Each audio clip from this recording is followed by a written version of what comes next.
NFAI मध्ये law college road, प्रभात road इकडे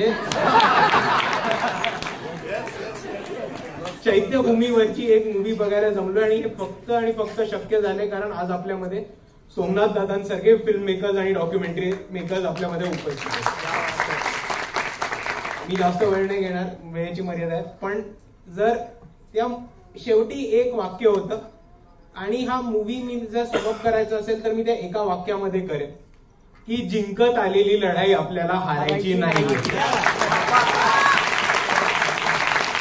We will not lose a winning battle.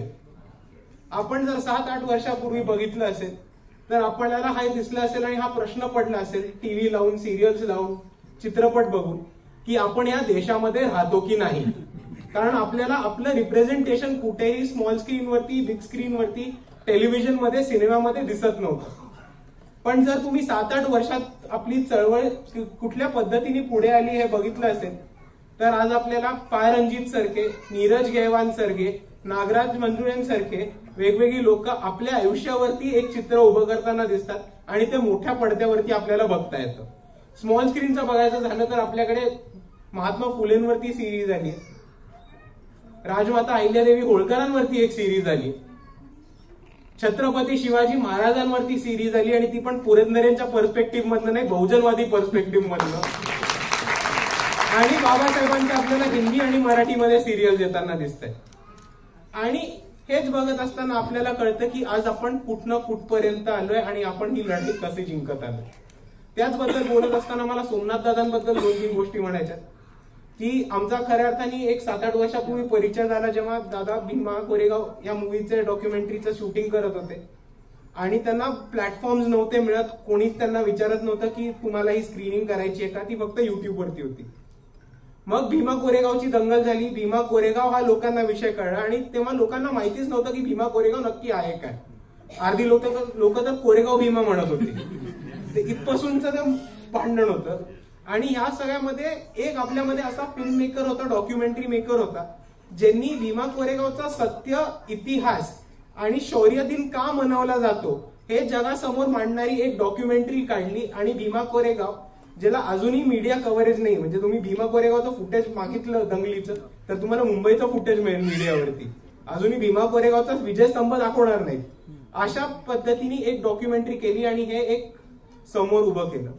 त्याचबरोबर सोमनाथ दादा नेहमी बोलताना म्हणतात की ही एक कम्युनिटी बेस्ड मूवी होता आणि इव्हेंट होता. आणि सोमनाथ दादा आता अक्नॉलेज करत असले की त्यांना बरीच मदत मिळाली आहे. हे पण गोष्ट मी इकडे अक्नॉलेज करणार आहे की सोमनाथ दादांच्या मदतीमुळे बऱ्याच वेगवेगळ्या गोष्टी उभ्या राहिल्या.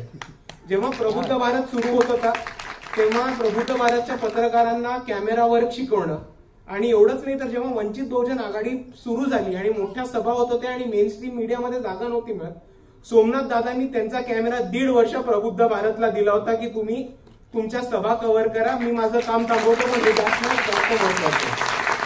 आणि ह्याच पद्धतीने जेव्हा आपण कम्युनिटीचं काम करत राहतो आणि कम्युनिटी मधनं फिल्म मेकर्स येतात तेव्हाच आपल्याला एक वेगळा दिसतो. तिकडे कोणीतरी प्रश्न विचारला होता की ह्याच्यामध्ये वेगळं काय आनंद पटवर्धनच्या फिल्ममध्ये, तर ह्याच्यामधला बेस जर मला घ्यायचा असेल तो म्हणजे असर्शन. सोप्या भाषेत सांगायचं असेल तर असर्शन. जेव्हा आमच्या हातात लेन्स असते, जेव्हा आम्ही ऑप्टिक्स कंट्रोल करतो, जेव्हा आम्ही चित्र दाखवतो तेव्हा आम्हीच आमच्या स्टोरीचे हिरो होतो आणि आम्ही दरवेळेस विक्टिम म्हणून पडद्यावर येणार नाही. आणि याच बाजूने काम करत असताना सोमनाथ दादांना अजून एक कोणीतरी प्रश्न विचारला की आपण त्यांच्यामध्ये जाऊन काम करायचं का. पण सोमनाथ दादा त्यांच्याच मूवीच्या माध्यमातून दरवेळेस दाखवतात की ऑप्रेसची ही मॉरल ऑब्लिगेशन हे काय की ऑप्रेसरला जाऊन सांगणं की तुम्ही ऑप्रेसर आहात. आणि त्याच पद्धतीने सोमनाथ दादा त्या मूवीमध्ये असर्शन दाखवतात आणि गर्दी दाखवतात. आणि ह्याच बोलत असताना आपण कल्चरल रिप्रेझेंटेशनचा जेव्हा बोलतो तेव्हा एक गोष्ट समोर येते की महाराष्ट्रामधला एक खूप मोठं जे गॅदरिंग असतं, कल्चरल गॅदरिंग किंवा पॉलिटिकल गॅदरिंग, ते 6 डिसेंबरला चैत्यभूमीवरती होणारी गर्दी असते. पण तुम्ही महाराष्ट्राचं कल्चरल फुटेज बघितलं तर तुम्हाला दहीहंडीचे फोटोज दिसतील, गणपती विसर्जनाचे फोटो दिसतील.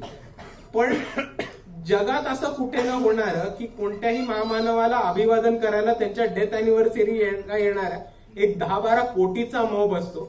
हे इंडियन मीडियानी, महाराष्ट्रीयन मीडियानी अख्खं व्हाईट वॉश आणि ब्लँक ऑफ करून टाकलेलं.